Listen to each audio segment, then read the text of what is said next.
Mbote na balandi nyonso ya émission tokomi wapi de partout bolanda biso na États-Unis d'Amérique, na Londres, na France, Belgique.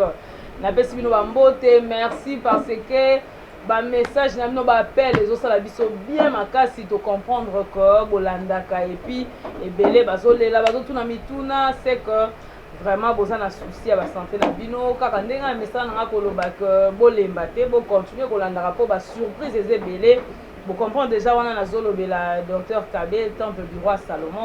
Oyo azamoti dami nzambe ndenga na benga kaye parce que bandeko nangai ebele bazouta na ba maladie na ba mboka ba paya solution ezate kasi grâce ya ba plante naturelle kaka mayelo nzamba pesa docteur Kabé lelo bana mboka bazobika bazotémoigner nazana sengo suma kasi koleka po lelo enfin na la kaye bino na émission leki kende ko na biso Didier Kiku moi ba contre temps mais tozana elelo j'espère que bomoni déjà tozana ndeko na biso Didier Kiku ensemble tomesana pour le docteur Kabé poto pesa bino lisusu espoir bino bato yo bobungisa espoir tango mulai omeli kaka ba plantes naturelles oyo nzamba sala ojupe lobiko mbote na ndeko Didier mbote mingi ndeko nga amarula mbote pe po apesaka mbote moko te ngala basi ko mibale mbote pe lisusu bandeko balandi ya to komwa lokola mo mesano ndenge to mesana ko solola biso na bino to yebisaka bino boye to lakaka bino congolais nyonso oyo akwena makanisa malamu pour être ba congolais ba se retrouver ba comprendre que consommons congolais voilà to koyela bino ye na ebisio o prostate o kudina za borin e ban elingwe kata na ngai ko banga te o diabète o na bela soki obiki fois malade ndeke o ngani na za pena awa rhumatisme disait yango na tambola raté cancer ya ba intestin cancer de foie maladie nyonso incurable tout type de cancer li awa na kabamba donc direction kabamba bokasa en face de la station totale au monde temple du roi Salomon il y a bien un centre il y a bien un temple déjà il y a une différence entre centre na temple donc awa is a temple du roi Salomon is a centre il faut faire beaucoup d'attention la temps yo yawa il baga ko bimawa au sipla so ya le kangama tango zo bima ozo seka yo na lokoso wat lokoso so kila kipwanza wana azele tise munene ya mituka abongisa bakajo malamu mais azaka muriba nazo tena mutuka ndekola nga epenge fofana alobi kiku totika mutu na munanzela mutu azawa kufa ya bisi fofana docteur Kabalo baka mingi to memela ebembe na yoyo akine se kusai mutu na yawa bandeko bazolanda nga so kena kipwanza kada rompona luka tonto lokoso kombo na ye tonto lokoso luka ye aye biso ba docteur Kabé ayawa bako mwasi azolela azoko kotambola te mais na bisio fofana lobi kiku ngana za motetela na nzimaka temple du roi Salomon na bino wana te na bitokei ti bona ya mais na bisio fofana bi azo bazo nga kiku bako da kuna dose fofana toke kuna pa docteur Kabé toke na kati fofana ibisinga yi na kokota te temple c'est sorcier na bisio oh ni nezo le kakuna na za kilibanda na ya boy muto na bataza otambola oh Didier ya zelana donc souvent pas bon mieux et bien ba jibo sa na koti tikuni na kati katika kina monika mutu moko ona memaki na polo na pantre makolongulu j'ai compris que c'est quelque chose on nzamba te et pas de biso mais comme makambo ba docteur ke ba salaka témoignage des akaliboso malobi ya na sima tout ça nous quelques témoignages bon monde ba réalisation dans le centre il y a temple du roi Salomon Kabambar Bokassa à face à la station bon na bokebi nyonsu ba réalisation il y a temple du roi Salomon vous allez na centre docteur Kabé comme na ngai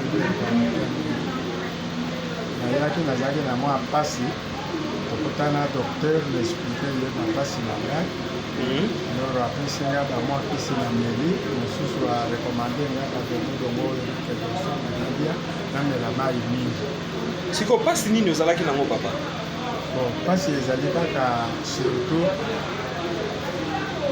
pota libido et puis moi faiblesse sexuelle et puis na constaté que 2 jours avant nazo suba na moi maquillage siko ntango ye awa docteur ayebi so ke ndenge ozosuba makile ebimaki wana ezalaki nini ezalaki maladi nini?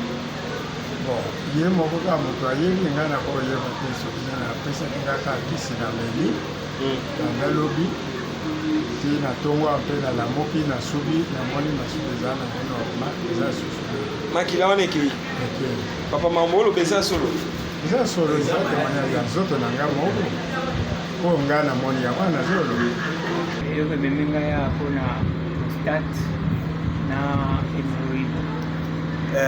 prostate ebanda osala ndenge nini evimbaki batio na sonde bien ezalaki ndeni? Non, batiaki ngai na sonde te nakosuka kaka moke ya solo. Siko ntango yo ye awa epa Dr Kabe asali ndenge nini apesi yo nini asali nini? apesinga bakisi yango naza komela.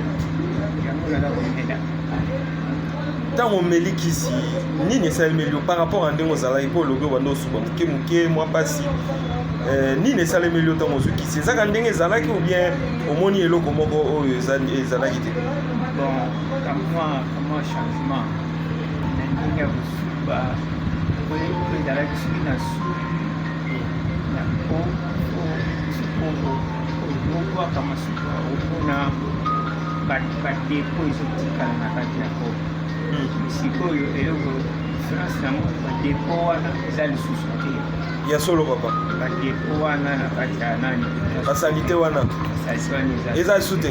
bon naye awa pa Dr Kabe mpona recherche na ye namoni ndenge nazwi telefone epa na ye namoni sava mpona ngai. ozalaki traitement ozwi traitement nini ozalaki na malaria? nazalaki na prostate oui oyebi ndenge nini kozalaki na prostate? nayebi puisque esaki nga mbala liboso nakontraka kisi te puisque bongo nanaka nango ezalaka moke me nayepa na ye mpona continue kisi comme ça makambo nyonso ya nzoto nanga ekosila. ebanda osala ndenge nini masuba pasi ozosuba makila ou bien nini? masuba ezalaki ya makila te masuba ezalaki ezokende mosika te nde yango nakomi awa namoni deja changement ya solo. Siko ntango okomi awa omeli kisi ya Dr Kabe oyoki ndenge nini? nayoki nzoto malamu ezalaki pepi nayopesa ye témoignage mabe nayebi te.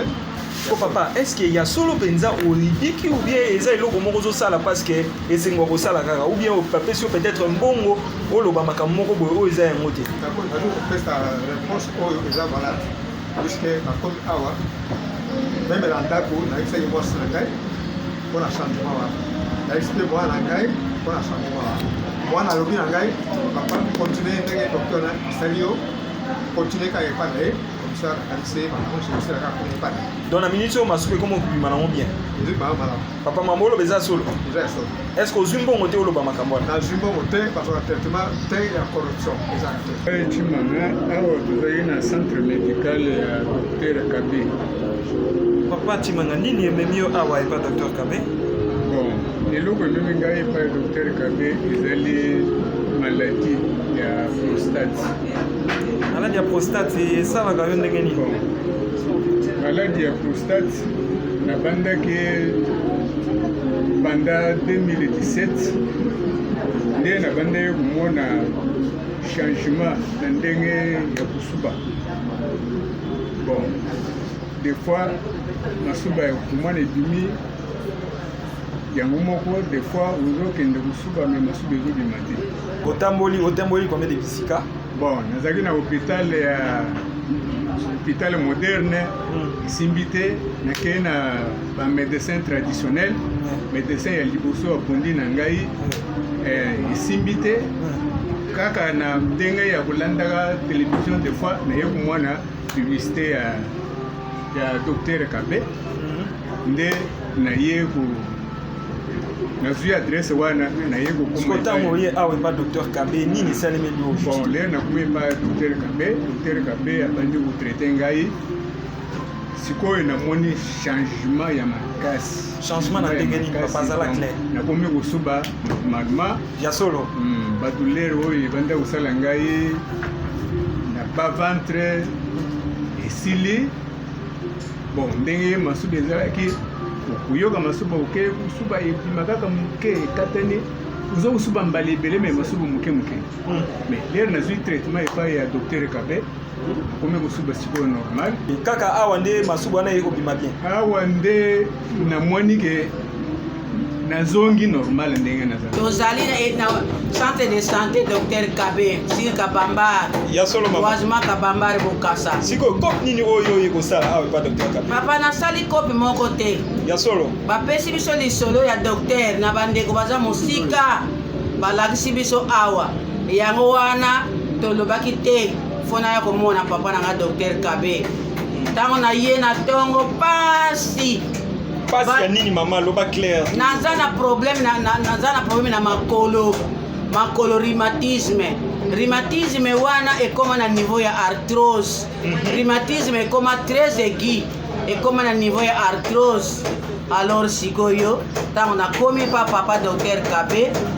Na ngolu na ye na nzambe wa sala ka ye nzambe wa pesa ki ye mayele ya kosala mosala na kati na o esika na yaki na tongo bana na ngami bale basimbi nga na zoko akotambola mama tika koloba bongo na utsozo image sika wa otamboli yo moko na tamboli nga moko yo basimba ki otango yaki awo basimba ki nga itango na yaki basimba ki pa mutu moko to mibale e pa bana na ngami bale soko bando ko otambola te na zako ko akotambola te nini na bando sala bongo kasi paso nga nazalaki nango na makolo balobi boye bakope ebele koma obeta mabongo mama fo tozala clair eza kope papa eza kope bokutani na docteur Kabé na ndenge akuzu abe yo mbongo ona kosala jamais nga nakutani na docteur Kabé na ndenge akuzu te nga nakutani na docteur Kabé na ndenge ya normal na ye consultation papa nanga docteur Kabé a consulté ngai papa nanga docteur Kabé a traité ngai traitement na ye oyo ya ebandeli na bandi lelo yango esali ke bonga mama na yo Christine na ndambo kombo na ngai pasteur Biclet naza pasteur oyo moko nasambelaka na église moko na mama na biso mama Christine mama abande kosufri makasi na rhumatisme azokwata kotambola te seke babengi nga na ntongo nayaki wawa na mbangu tolumia wakoke bakoloba leso kosala lisusu mais aye awa kaka lelo toye na ye ntango docteur Kabé asimbi ye namoni ke nzambe asali atelemi mpe atamboli mama nini ememi yo awa epa docteur Kabé tala telefone eloko ememaki ngai nazalaki na problème ya kiste na myome na fibrome mais natambolaki déjà esika mosusu nazwaki traitement esimbaki te ya solo siko ebanda osala ndenge nini myome ango na fibrome bon libungu ezalaki ya kovimba antuka nameli kisi nalandi donc kisi kaka liboso nazwaki antuka nalali bien na butu ça va nazokontinue bakisi nakomaki mpenza na katikati te namonaki changement sikoyo nde sikoyo nde naza boye ça va nyonso donc masi wana esili mpenza esili oyaki awa ozolela pasi esili apesi otesia pendant combien de jours kaka lelo makambo nazoloba eza ya solo mpo nzoto na ngai na ye nazokotambola te nayoki nakomi osala mouvement nyonso makolo eza osalaka mpasi nakotombola te nayoki sava toyokana nayebi ye bayanga mpe nazalaki na tembe na ye komeka na biki tomoni apa docteur Kabé osala nini ememi yo awa naya opolaka merci pote abelaki kongobukanake mikuwa etikali espèce na maladi nini yango bukazali maladi maladi oyo mikuwa na mkongo owabenga hernie discale hernie discale osala ombula boni esali mikolo ebele tikawa kotambola na ngai ezalaki ya pasi ntango yepa docteur Kabé osali combien de jours ntango na yawa apesi nga kisi na ye akei komela mikolo oyo nabandi koyoka bien mpo naoki mpasi wana edimue donc otambola kitoko nde oza makambo nyonso bien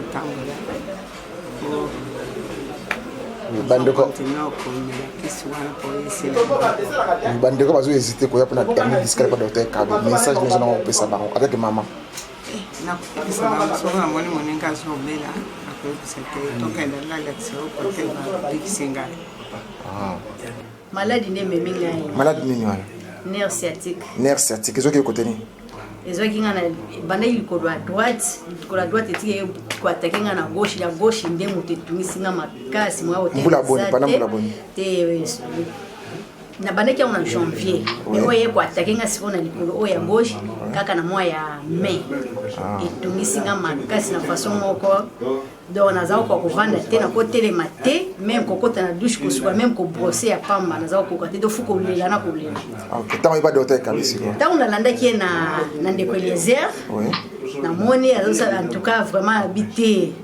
nzambe apesa biso kaka makoki tokóma kaka place on abengaka ye kutu na telefone anto naza kokotema donc soki natelemi mwa ke nazotelema est-ce que oza guéri obiki vraiment nzambe asali kati ya docteur Kabe asali kati na ye vraiment nazwi kaka séance moko kaka ya kisi nazwi kaka séance moko mais natelemi natamboli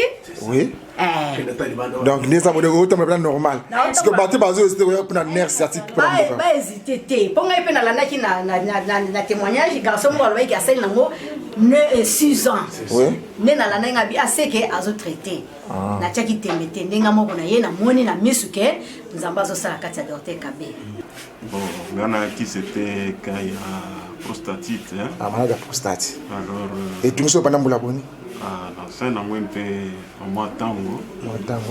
Maintenant il pas docteur Kabe. La Landa qui n'est pas tombé back au Landa et j'ai même une sœur qui est à l'étranger. À son engai pour tenga pena comme en koto yo tout temps de gagner au Kende. D'ailleurs na ki au kazolo baké. Voilà, oya kosuki sangai. Na ebandeli pe na komaki osanet nazo sukisa ye mais en fait de compte ya sukisa devise na ye abandi osukisa alors sukisa puisque nazo continuer pe na traitement mais disons que ça va donc ba bazo c'était na prostate pas docteur Kabe ou troyate docteur Kabe ça la avancer message ne repé ça ba nazo ça bango que même nga pe na ki pe moto atembe même ye moko tango mona nga mona ke na li moto atembe. Alors, mais na komi na moni que ça va. Mes amis oyo bana kawana o ba ibili kamwana oto sona bango pour la prostate et puis na yesa pe bango baya mais so ba moni ngai baya puisque ngai déjà donc mimi pa docteur Kabe pote na passe na yoga ça le le umede bambula na sentir en tout cas oya salingai en tout cas na sentir a minene na devina bango en tout cas baya bango ba ko mona o ngala moni en tout cas na sepele na yango en tout cas na sepele asaka minene pour ngai yana biblia bango baya ko meka. D'abord avant de le maladie il faut na loba nini esalaki kenaye ko komepa na ye. Sabeli to bandai ko bela na bande ko bela na koti hôpital to kendeki pemi juste na scanner. Alors ba traitement yo to bandai ko zwa et bando pesa résultat tellement que pasi bande o yakaka un jour na balon na chaîne la télévision na ye komona docteur Kabe aza ko présenter ba biloko ya sala ka ko sunga ko salisa ba malade belé ngara est-ce que eza biloko ya lokuta o biloko ya solo on a une émission ni na landaki yango na mission moko ya ndeko Eliezer ezalaki na canal Kin et na landi yango ba présenter na ye docteur Kabe a lobby nege malade yu abega tretaka ezala cancer du poumon ezala tolo épilepsie ezala mutu akomi na donc malade belé Nathalie na bi mais malade oyo azoko soigner boye est-ce que ça le coûte ou bien solo bon le kolo ngamo pe nazo sentir nzoto malamu te naza obligé na kena ko mona yi na landaki mutu te na landaki kaka nini message na télévision a soigner nga depuis avril mais to komi après 2 mois na sentir que ba douleur onyos na ba noyoka esili. Non, on a bougé le beau comme ça. Le beau comme ça. Auparavant, il faut que j'ai obligé vraiment. Mais ce que on sentit que mis que quand même mais c'est ça. Oui, bah bazo hésiter, on va boucana, on va hésiter, bazo choc, na miku un message dans on va ça va. Bon lundi matin. Lundi matin, mais ce moment là je sais que calme, oye bien. Nazaki na problème na nzoto. Mais monsieur besoin de bimater. Malade ni bien, malade ni. Prostate. Pendant mbula boni. Te mbula te. Et pas dernier na 4e mois. Na 4e mois ah. Oui, il y a 2018. OK. Tant il pas docteur Kabe. Asal ni pas docteur Kabe. Pour la prostate na wali. C'est le mon côté. Apesi nga kaka bakisi. Oui. Yango na Amerika kambala moko oya kutumbola. Oui. Tango na tumboli. Oui. Na tongo ade. Tant on a yawa, on a ça va. namoni net miracle pour moi. Miracle, parce que dès qu'il m'a donné les médicaments, j'ai laissé la béquille. Et quand il m'a touché, il m'a donné les médicaments, à un moment certain, je me suis senti, et les bras qui étaient lourds, et tout ça, je me suis senti bien à l'aise. Et j'ai marché, en tout cas, j'ai bien marché sans douleur. Est-ce que le docteur Kaba peut un bon je suis venu pour me faire soigner ici chez lui. Mais après ça, il bon pourquoi. Ok, bah tu vas hésiter pas docteur Kaba malade ou le message nous avons ça bon. Nous avons ça bango ba ya komekana. Ça non aussi moi. Tant il pas docteur Kaba. Vous savez combien de jours? Oui, car le mot senti de ni na moi aussi. Elle a senti changement. Ok, donc ni ne pas pas docteur Kaba. Bon, j'avais mon petit frère en fait, à Zagina pour une crise. Il faisait trop de crises, crise. Je crois que c'était l'épilepsie au fait. Maintenant, la crise c'était continuellement, et nous on n'aimait pas ça. Oui. Quand la crise tout le monde est stressé. Moi je suis stressé, on me dit là-bas qui fait des crises, moi je suis stressé là-bas, vous voyez un peu. Oui. Et puis je me disais, un jour, c'est comme ça même que je suis venu rencontrer le docteur. Un jour, j'ai regardé parce que je suis un très grand fan de Ndeko Eliezer, de l'émission Ndeko Eliezer Tokomi Api. Et puis un jour, j'ai regardé l'émission et puis j'ai vu Namoni Pasteur Kabé à l'équipe, à nous les canaux Ndeko Eliezer et puis na yum tous la caméra au bano filmé. Et puis namoni témoignage batou ne bazo qui filme bona au dans une maladie plus grave qu'il est qui n'a namoni dans la moindre on 50 en passe nabi donc nous on a commencé on a dépensé beaucoup d'argent pour lui parce que et comment il n'a niveau que parce que lui on le traite en galliema comment il n'a niveau que bah c'est que soit une crise de salémie revenez s'il fait une crise revenez maintenant si par exemple il fait des crises donc on a revenu des fois et puis c'est beaucoup d'argent à payer tout ça on s'est dit nous on était depuis longtemps là, on s'est tracassé, ok la solution était là. Moi je m'étais dit ça quand j'ai vu l'émission, quand j'ai suivi les témoignages, et puis je me suis dit, comme je rentre à Kinshasa directement, moi je suis en Inde, et puis l'idée était qu'on puisse l'amener là-bas en Inde. Et maintenant quand je suis allé là-bas en Inde, j'étais allé dans, je crois le meilleur hôpital, parmi les meilleurs hôpitaux de l'Inde là-bas qui s'appelle Fortis Hospital, les gens qui sont en Inde les connaissent. Je suis allé là-bas, je leur ai exposé les problèmes. Mon petit frère n'était pas là, mais j'étais venu leur exposer les problèmes de la maladie de mon petit frère. Je leur ai expliqué les processus de la maladie des alaki. Et puis, est-ce que vous avez un traitement ou par rapport aux autres qui ont fait maladie épilepsie, et puis, il faut l'amener dans des gyms, dans des salles de sport, tout ça. J'ai vu maintenant que il y a des miracles qui sont en train de se faire chez le pasteur, chez Dr Kabé. Allez, je me suis dit, bon, comme ça, parce que c'est là-bas on doit trouver la solution. Ouais. Tant on a rencontré le docteur, on a expliqué le docteur le problème, il y a les Kinabiso, comment il faisait des crises, tout ça, des crises brisques. Et puis le docteur nous a expliqué ce qu'on devait faire, il nous a donné les médicaments. Et puis les petits ont commencé à prendre les médicaments. On avait d'abord payé l'avance après là.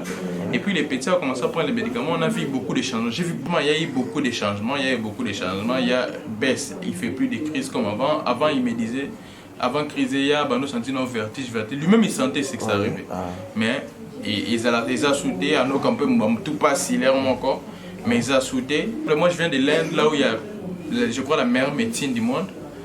Et pour bref, n'ayez pas Dr Kabé. Chez Dr Kabé, on a trouvé la solution. Donc, message simple, si vous voulez trouver, vous avez des problèmes, des maladies ou des maladies incurables, comme c'est dit là-bas à l'extérieur de l'hôpital, déjà un traitement des maladies incurables, vous pouvez venir chez le Dr Kabé. Et si vous avez la foi, et moi j'ai la foi que vous allez guérir si vous venez chez le Dr Kabé. Donc c'est le message que je peux donner à tout le monde, les gens qui nous suivent, enfin les gens qui suivent votre mission, c'est le message que je peux donner. Bien. Makambo ndeko na le grand frère grand frère na am grand frère le ko subi le bien so cité ata ba vertige qui wana na robeta ba na za les donc na sense donc on robeta pe ba non kitoko ma robeta ba le kitoko on robeta ba ki basket tout passe mon ata vertige maroté donc nous avons ko ya sous normal c'est que les gens qui hésitent beaucoup hésitation parce que ce sont des esprits des ténèbres qui font ça.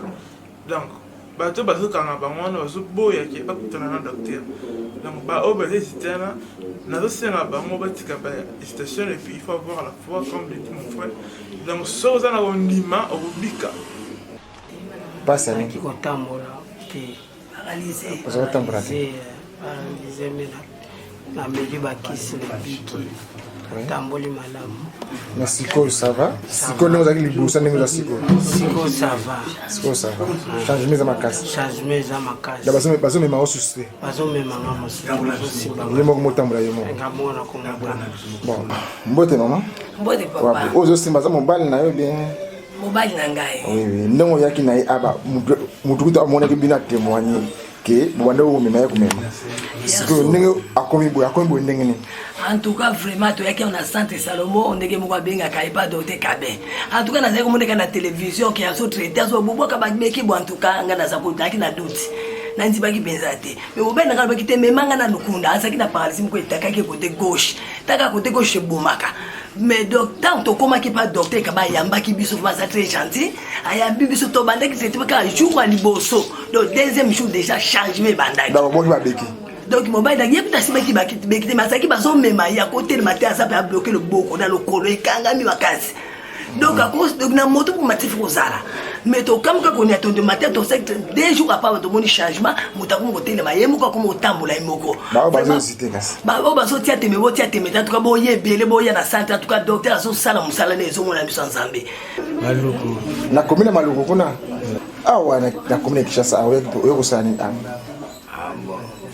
camarade bayebisaki ngai ke lokola ozobela boye kende epaepa edocteur Kabe akotrouve solution wanda obela maladi nini AVC osaki AVC osala na ombula boni te 7 mois ntango oyeba docteur Kabe solution ezwami nayoki mpenza mwa bien par rapport nazalaki meme ata koloba échanger. Oui, yo madame nae. Madame nae. Oui, tant que vous avez maladie. Mon papa Béli pendant 7 mois maladie AVC. Mais banda to komi awa to ko papa de changement penza. Ba o ba chaka tembe ke o eza lokuta bona bo antuka boya ko tala bino boya penza o la solution na maladie na ba passe na boya. Yaka penza ko vivre o ezala ke te tamza lokuta o eza boete yaka kaka yo moko na maladie na yo ko mona o solution ko biso mo to cheke pe tembe mais pa ka so bike bo kene ka pa Kabe na kabamba boko za solution to ye pe a entendu solution papa akomo tambola avec ko loba te makomo loba avec ko tambola te mais azo tambola ata to za kene te mais to ya kina ye moko azo lia azo tambola en tout cas na CP mi na le sengo makasi. Ah, comment on a pas docteur Kabe papa nazaki na cancer de Nice nde ememi ngai a na tamboli na ba hôpital na tamboli pe ba tradi misusu liboso ba kinso ba bina ngai za hémorroïde mais na tamboli na hôpital na keti na hôpital ya mondele ya mboka oyo ba examiner ngai ba lobi ke naza na cancer ya Nice nde nazalaki na ngwana na senyaka toilette na sala ka suma longa te pas si vous tout le cola moi douleur par jour na 6 à 3 plaquettes ou 4 plaquettes il y a ba rifidol pour na douleur eleki tango comme ki na ka ya opération ba bifo ba opérer ngai ba kanga na se bazwa mucho po ba tia libanda po moi na vivre lisusu ezate nde na yoka ki sango ya docteur Kabe na lobi na ya konya tananga to traitement na ngai lelo to na 2 semaines na 2 jours likolo onyatanga na diati pa docteur Kabe douleur nyonso loko ya liboso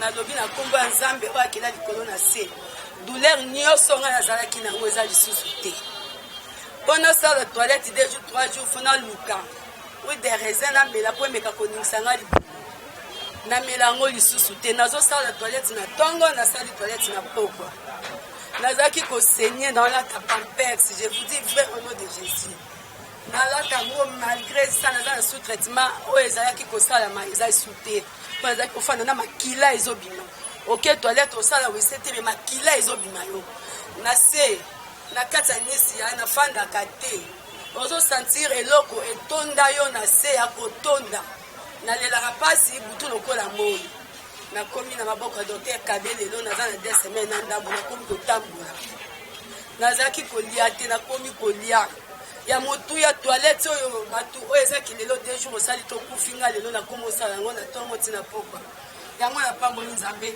mpe baoyo baza na ndako peut-être bazoignore bazoloba eza lokuta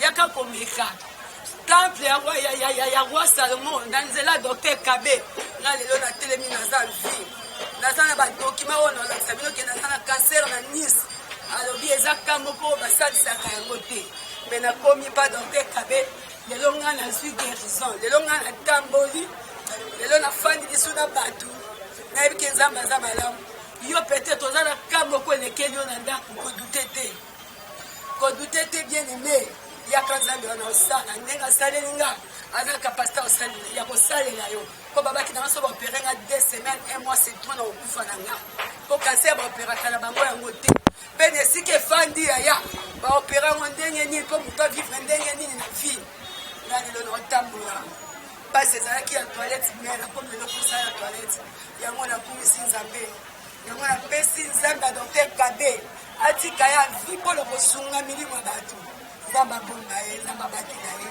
yo na ndako kodute te kotia tembe te komona yango théâtre te nayebi so yo na souffri pendant 8 mois yango oyo 7 mois ya souffrance malade ebandanga depuis janvier natamboli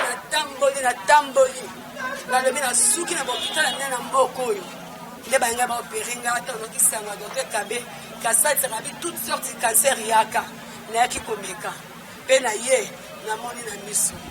Merci bandeko balandi ya tokomi wapi on ezaki ba réalisation ya temple du roi Salomon ndeko nanga Martine Amarula omoni awa tango ye moko alobaka ezala mutu moko ayaka awa alobi na yawa ngambo na za malade mama na nga malade mais nga naza Thomas mpona mema mama na ngai nga moko na noifu na mona bilembo nazwi mama na ngai ye moko table abenga apesa ye komba Thomas yawa amona makambo na ye akomponaki makambo Yesu ayebisaka Thomas ke nakokufa bokowanga na ngai nakokufa bokozima te nga nakufi boke oyo okende simba na bilamba na ngai esi asekwaki deja na bureau oyo tokoti awa Kabambar Bokassa salama. Et salement parce que et ça la resengo makasi ndeko Didier à chaque fois batu bazo témoigner boye nde yango ezoloba na place ya bandeko botuna ka ba mitune belé. Po biso pe sala biso sengo balobi ke non ndeko Marula docteur Kablet ndeko mo abenga na Londres tam susu wa olinga te na tanga kombo alobi te ngapela na témoignage ya docteur Kabe wana mais biso bato poto Marula yebisela biso docteur Kabaki tisa moi mukie makoki ezate to sa période de Covid 19 ngai moko pe période de Covid 19 so docteur Kabaki ko comprendre biso po to za na ba témoignage na za na ndeko moko il fallait ba opérer ye alobaki je crois problème à rien alba bandi na epé ba kisi bien 3-4 jours à mon li pena changement mais kasi moi qui rekata na lipo kozanga makoki j'espère que ndeko na ngai oyoki docteur alobi boko solola tombo manate to za bandi na ndeko na ngai moko pe asako ko na France kuna kombo na Clotaire Lungi diabète parce que temple du roi Salomon ba témoignage oyo ba réalisation oyo tanga mona kango esala kaye ndenge nini temple du roi Salomon zamba na nguya attaque Zwa marteau de secours. Opération marteau de secours. Zwa ndondo. Wana ngondo. C'est la mécénat moto. Ndenge komole wana eza yaso. Yami balé na pesimondo. Maison a pesimino vote. One. Il faut témoignage. Témoignage né. Nous saluons ce fait. Généraliste professionnel à médecine naturelle, n'a coupé son message et puis n'a pas bangé le côté à part l'Iwa. Ce qui est na l'Iwa, oui, na ebembe. Zongana yango, oui, na ebembe awote. Yaka na step si bembe ko za message à tout ndenge bande ko na lo bipo na ko meteria tu. Comment na au tu na ba primo ko abordable. C'est pas prix à maladie. Insuffisance rénale des hommes à il y a un moment où ça va bien. Il a fait ce que je soyez patient.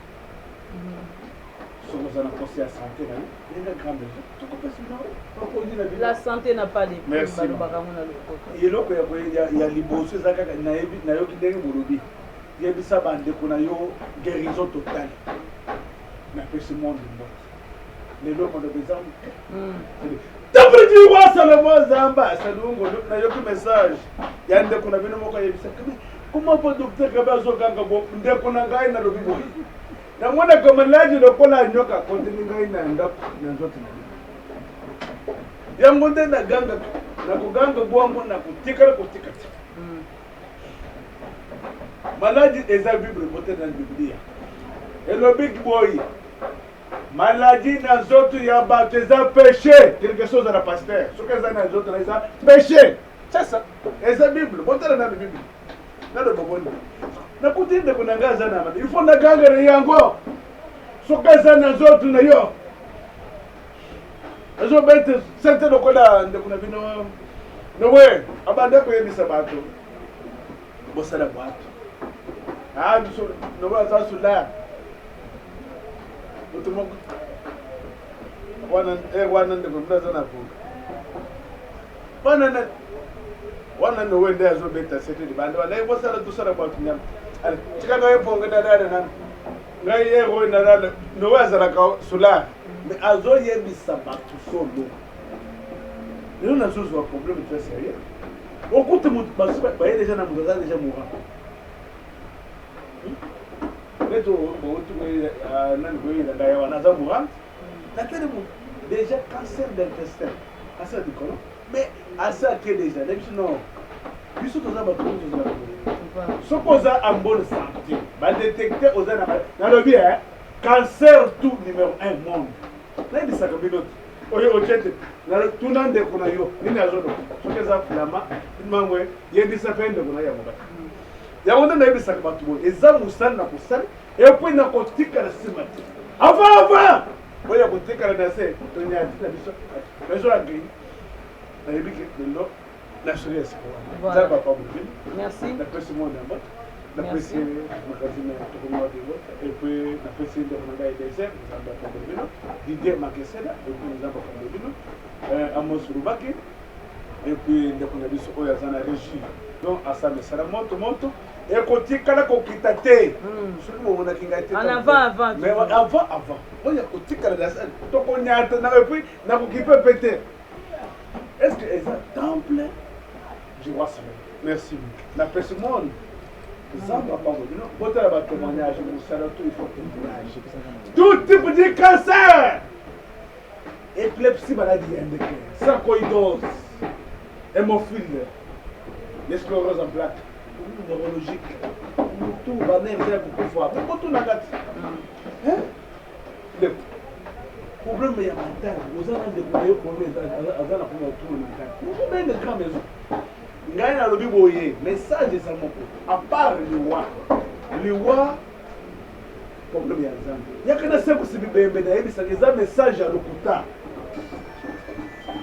na nkuse otie tembe changusa.